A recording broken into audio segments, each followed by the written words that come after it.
Hey, what's up, everybody? It's been, I don't know, a little over a week since I put the last Hudson video up. The Hudson did its job, performed flawlessly. We went out and had a great time of Halloween, threw a lot of candy at the kids, had a good time. So now I am out in the garage doing Silverado teardowns. I've got some donor vehicles I got to get rid of before I get into the next stuff.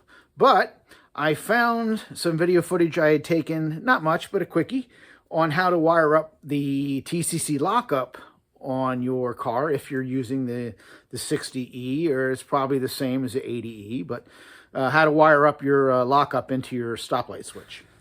So I'll roll that video up now in case you want to check it out. And I guess I'm going to be doing Silverado teardowns for probably the next, I don't know, maybe week, maybe 2 weeks. I got to get rid of at least 3 or 4 donor vehicles before the weather gets cold, or colder. It's already starting to get a little bit cold.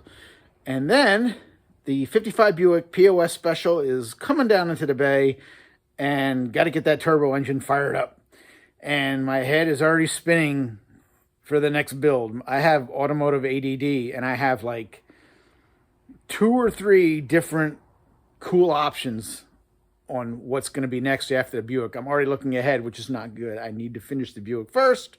But if you're like me and you like a lot of different stuff, you get a bit scatterbrained over, different projects and such. So got to get the Buick finished, and then we'll go on to something else. I'm not even going to talk about it yet because I need to stay focused. So check out this lockout video if you need to wire this up. It's quick, it's easy, hopefully it helps you. And then when we come back, we'll be back on the 55 Buick turbo engine and getting that car going. All right, so it is time to wire in the lockup on the Hudson. I will see if I can get a video here. I'm out inside because it's beautiful out and a little bright under the dash even with the sun. But basically, and I have some of this stuff wired, but you can see it. There are 2 wires coming out of the eBay harness for the braking, say lockup and, okay, let's rephrase that. There are 2 wires on the eBay harness for brake signal input into the PCM. And this is going to be the same whether you have an eBay harness or make your own harness or whatever you do. This stuff's the same. It'll be on the same pinout on the PCM. But on the eBay harness, we have a purple wire here and a yellow wire here, okay? The purple wire is for TCC lockup. Now, that needs to see 12 volts at all times unless you hit the brakes, all right? The yellow wire, which runs up to the TAC module, I believe that is just for cruise control, which I am not running, but I wired it in anyway. This is the opposite. This wants to see 12 volts when you hit the brakes and no power when the brakes are off. So this was easy enough. I just soldered it right into the brake output line on the brake switch. So that will see 12 volts only when you hit the pedal. I'll tape that off. I just left it there so you could see it. So yeah, that's that. Now the purple one. To wire up the purple one, because it only has to have, let's say, it needs 12 volts all the time, but not when you hit the brakes. You're going to need a switch like that, which is from any GM car that had a lockup converter or probably cruise control. I went to the junkyard and grabbed that at I think a mid-80s G-body, so nothing new or anything, but you can buy them online or whatever you need to get.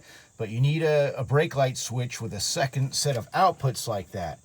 And those outputs are normally closed unless you hit the brakes. And maybe I should rephrase that. It's not a second set of outputs, it's a second set of contacts, because the power from this is not going to this. All this is a set of contacts. You have to supply 12 volts to one side, and it'll be coming out the other side unless you hit the brakes. Now, to test that switch, so you know it's correct and it's normally closed with the brakes off, what you can do is get your meter and set your meter to diode like that. And then what that'll do is when you touch the leads together, you get your your beep, so you know that that's a closed circuit. So right now, with no brakes applied, that should be a closed circuit. So let me get this up here because I'm only working one hand, and we'll come back. All right, so I've got one of my leads on there, and you see if I touch my other one, I get my beep. So I know that's a set of closed contacts. So if I put 12 volts on one side, it will send it out the other side until I hit the brakes. And then it's gone, brakes off, and it's back. Well, it's back if I get this touching. So that's how that works. So you need a switch with a set of closed contacts. Then to wire up the connector to it, one side is to 12 volts key on, and the other side is to that purple wire. For 12 volt key on, I just found a spot up in my fuse box and pulled it from there. And then the other side of it goes to purple wire. Then I'm just gonna plug this connector onto the switch, and lockup is wired.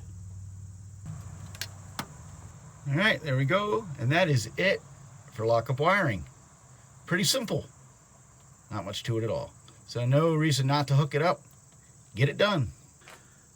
All right, so that was the highly involved lockup video, which I know is very difficult to understand, but I'm sure you can figure it out. So that's it for now. Hopefully I get some of these trucks going. And when we come back, we're back on the Turbo Buick. And man, I hope we get some burnouts done before like snow gets on the ground or anything. I want to get this thing going. So have a good one. I'll see you soon.